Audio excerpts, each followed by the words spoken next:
Good afternoon, ladies and gentlemen, and welcome to what will be the final part of Chris's relationship with technology. And we are going to conclude today, ladies and gentlemen, by looking at Chris and video games. Your tax dollars at work. By picture depicting Chris's monthly tugboat.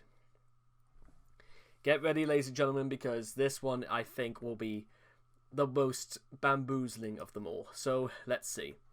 And Christian's father said it only takes a few hours for him to master an electronic game and then move on to another. I can't master any of them.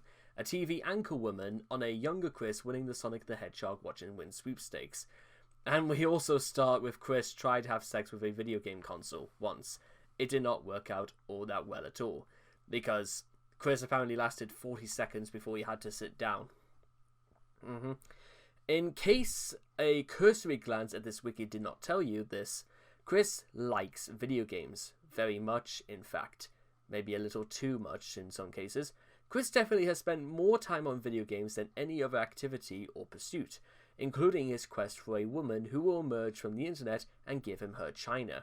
He has said he spends between 2 and 4 hours a day playing games, and that figure is likely higher than what he admits to, which boldly suggests that Chris might not do anything else with his time.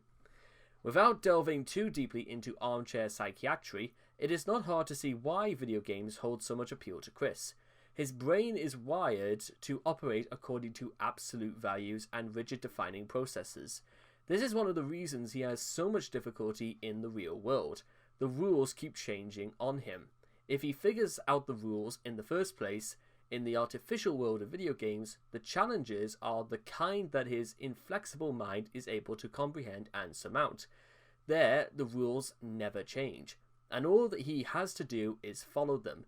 Reality isn't quite as simple, which is why he spends as little time out there as possible. Hence why he would rather spend his time to the things that he absolutely cannot, dissuade his opinions. Early years, and also living out his fantasies. Chris has been an avid gamer since a very young age. He first played video games on a Commodore 64 home computer system. Before he was 8 years old, he had a Game Boy and a Nintendo Entertainment System, and he acquired more consoles and games throughout the 1990s. According to the Solitude Chronicles, he has been a fan of Sonic the Hedgehog since the character's 1991 debut for the Sega Genesis. His game collection really took off in 1993, where he won his famous shopping spree in the Sonic the Hedgehog Watch and Win sweepstakes, and added $1,000 worth of Sega games and hardware to his hoard. As opposed to Chris could have just waited a few more years and bought the Sonic the Hedgehog Mega Collection for the PS2, which would have given him a bunch of nearly 1,000 worth of games for the price of about $30 or so. Chris's game collection. Well, if Spider-Man says it, and... Alright, to great gamer Sir Bidey. Was this made by Chris or something? I don't know. Although the last completely reliable account of his collection games dates back to all the way of January 2009, Chris owns conservatively nearly 850 different game titles across 20 different platforms. He sold off roughly 100 games in various trips to GameStop and local pawn shops during the late summer and early fall of 2010, but this hardly depletes the reserves at all. He had also maintained an account with the mail order rental service Gamefly until August 2010. Sony consoles dominate Chris's collection, counting the games he has downloaded through the PlayStation Network. Nearly half of his games belong to the PlayStation family. Nintendo comes next, including more than 100 games for Nintendo's different platforms, and Sega brings up the rear. While he owns every Sega console short of an 8-bit Master System, and Sonic the Hedgehog is one of his favourite individual franchises, games for Sega consoles make up less than 15 to 10% of Chris's collection. I wonder if... Nah, never mind. Chris's violent hatred, and I do mean violent, of the Xbox is well known, but he likely owns or at one point owned an original Xbox console with the completely bulky as hell controller. However, it is not known how much time he has spent on Xbox games. His eBay account shows that he tried to sell off a handful of Xbox games in the summer of 2008. The record of his eBay sales also indicates that in addition to owning at least one of every machine he owns games for, he has gone through at least 3 or 4 of Sony's original PlayStation consoles over the years. How did he manage to do that? Probably played them for so many days on end that he burnt out wiring and goodness knows how many circuit boards. It is possible that he has had to replace a few of the infamously fragile apparatuses for overuse, pretty much. But this could also be an indication that he bought the systems and games in bundles. It is virtually impossible to gauge exactly how much money has been shoveled into Chris's game collection over the past few decades. Knowledgeable trolls, however, reckon that his physical collection of games and hardware represents around $20,000. His PlayStation Network downloads, meanwhile, can be accurately accounted for there. The bill is close to about $3,500, and surely climbing all the while. One of the more grievous examples of Chris's video game-related overspending is his apparent ownership of at least 2 copies of the $80 Street Fighter IV Collector's Edition. Why he needs 2, I honestly have no answer for this. As evidenced by the 2 identical exclusive Ryu figures he later sold on eBay. While it is possible that Chris received the second figure from an outside source or packaging error, his attempt to bribe Blue Spike with a copy of the game and his habit of wasting money for no particular reason led credence to the former theory. In January 2015, it was leaked that Chris had spent an absurd amount of money on Nintendo consoles and games, ranking up 585 transactions in the last 4.5 years, or 150 payments a year, or 1 payment every 3 days.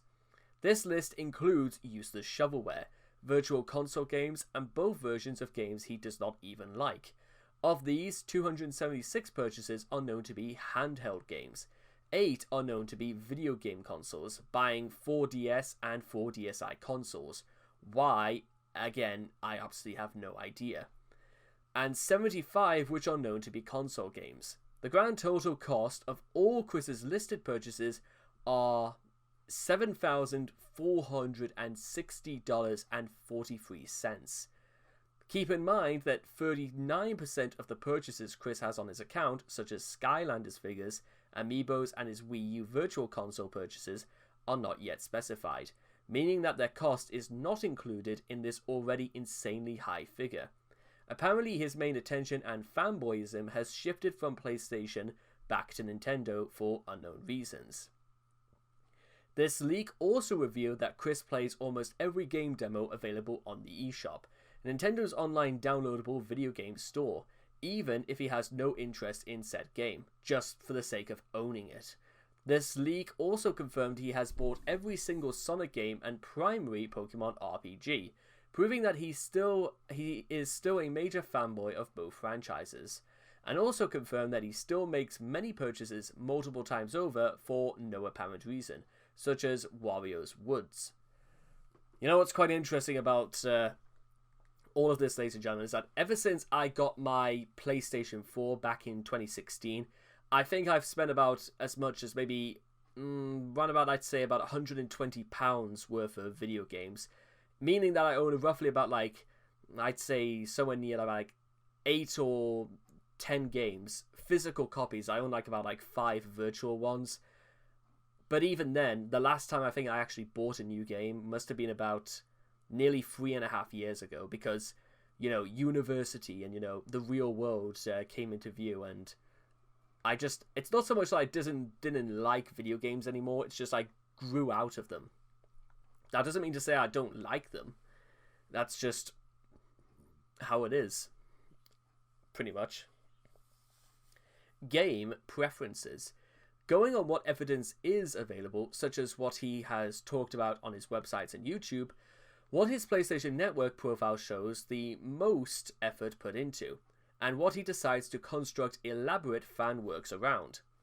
Chris has fairly childish casual taste in video games, though he puts an inordinate level of effort and time into gaming. He does so playing stuff like Sonic, Pokemon, Animal Crossing, Guitar Hero, and other games geared toward more mainstream and less hardcore audiences. His favourite racing game, Mod Nation Racers, is a straightforward title that allows players to create their own tracks and cars. Little Big Planet earned a rabid following with its level editor section, but otherwise it is just another side-scrolling platform game, and Chris hardly strains the level editor to the limits of its actual potential. Much of his PlayStation Network trophy case is filled out with achievements obtained by playing simple downloadable demo screen and indie productions. Chris has purchased a fair share of M-rated games, such as Family Guy the video game, Grand Theft Auto, and Call of Duty, which shows that his interest in games is not necessarily limited to the E rating.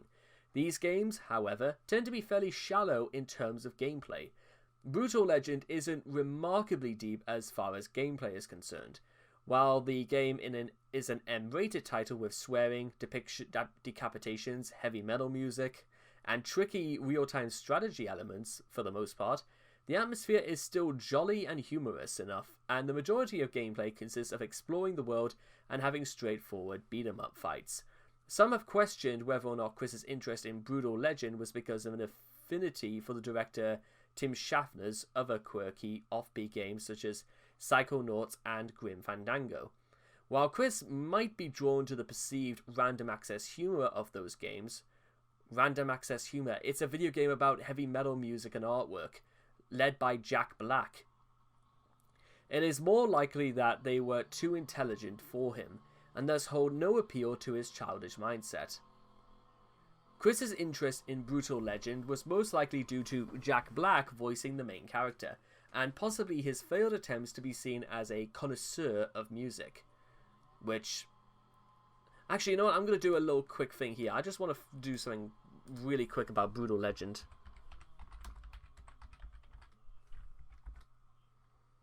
Soundtrack. I want to see the soundtrack for Brutal Legend. What exactly can we find on this game anyway? Because this is something I might want to take a look into just for the soundtrack.